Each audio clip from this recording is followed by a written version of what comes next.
akan bercerita tentang pengalaman hidup saya, bagaimana saya diubahkan oleh Kristus, bagaimana walaupun saya dilahirkan dari keluarga Kristen sejak kecil, bahkan kekristenan masuk lewat bapak saya. Kami dulu Muslim, tapi lewat bapak saya akhirnya keluarga kami diubahkan begitu luar biasa sama Tuhan. Akan tetapi hidup saya ternyata tidak secara otomatis berubah, karena ketika saya tumbuh di keluarga yang serba kekurangan. Jadi perlakuan orang tua begitu tidak mengenakkan di hati. Jadi ada banyak kepahitan, ada banyak dendam, ada banyak kebencian, ada banyak amarah, ada banyak hal yang membuat saya begitu terbelenggu dengan kebencian terhadap keluarga saya, termasuk kepada saudara-saudara saya. Dan saya mau bercerita bagaimana akhirnya pengenalan yang benar tentang Tuhan Yesus membebaskan saya dari semuanya itu tanpa embel-embel apapun. Jadi ketika saya mengerti bagaimana posisi saya di hadapan Kristus dan bagaimana kasih Kristus dalam hidup saya diubahkan dan saya dibebaskan dari segala belenggu tersebut. Nah, kisah ini dimulai ketika saya pertama kali lepas ke Jogja. Saya kuliah di Jogja, disitulah pertualangan hidup saya dimulai. Karena begitu dalam saya tenggelam dalam kebencian terhadap orang tua saya, dendam, saya merasa ada api di dalam dada saya yang setiap saat bisa meluap-luap. Jadi saya senang sekali bercekcok dengan teman saya yang akhirnya terjadi 1-2 hal yang menyebabkan kami berkelahi. Dan saya hidup di dunia yang sangat keras pada waktu itu. Saya minum mabuk, saya mulai merokok begitu kuat pada waktu itu. Saya mulai rokok dari SMA, tapi ketika saya kuliah, saya mulai begitu mendalaminya. Jadi saya begitu buruk gambaran Kristus yang seharusnya saya pikir ketika saya di gereja itu baik-baik. Ternyata dalam kenyataan hidup saya tidak menampik kalau hidup saya begitu buruk pada waktu itu. Nah, pengalaman itu berjalan begitu lama. Di antaranya hal-hal yang buruk saya lakukan, bukan hanya dendam, segala kepahitan itu menuntun saya untuk melakukan hal yang lebih buruk lagi.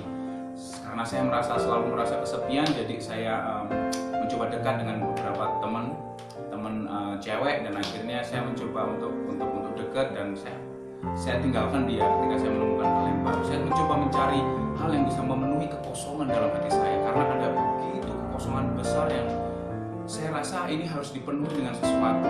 Dan saya tahu itu Yesus, tapi saya tidak tahu kemana saya harus pergi untuk mendapatkan Yesus memenuhi kekosongan itu.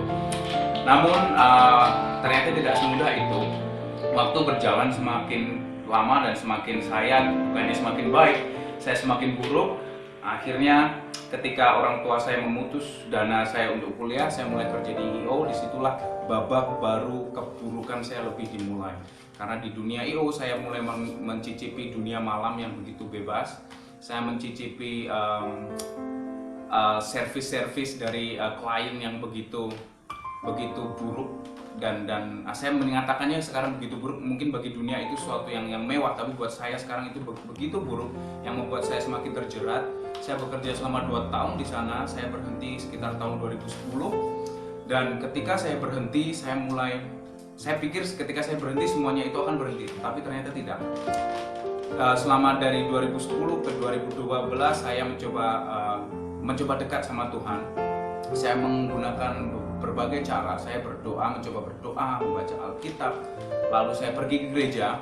Tetapi yang aneh, saya merasa kenapa Tuhan belum juga menjawab saya, belum dipenuhi hati saya dengan Tuhan.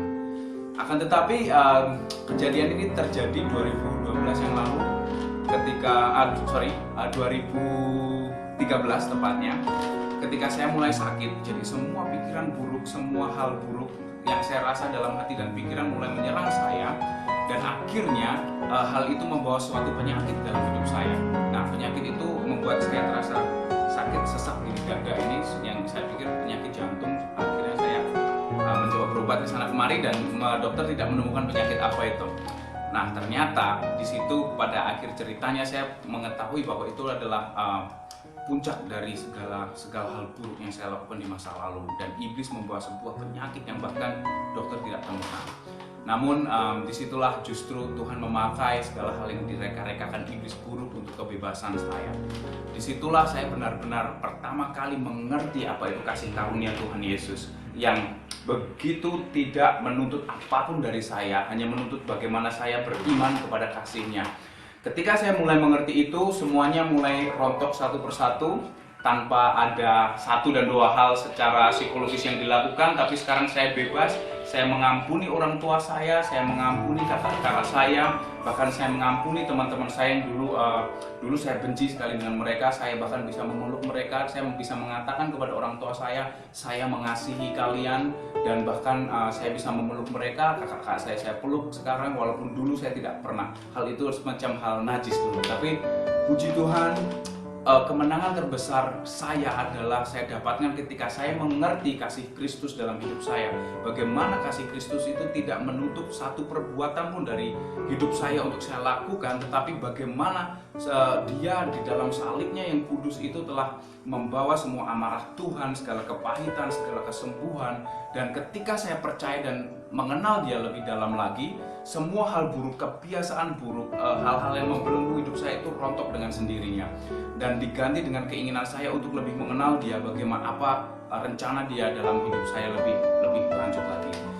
Jadi itu cerita hidup saya. Saya sangat berharap hal ini bisa menjadi berkat bagi saudara-saudara yang mendengar, karena saya percaya ketika Tuhan Yesus bergerak di dalam hidup kita masing-masing, tidak akan bisa suatu hal pun menghentikannya. Terima kasih.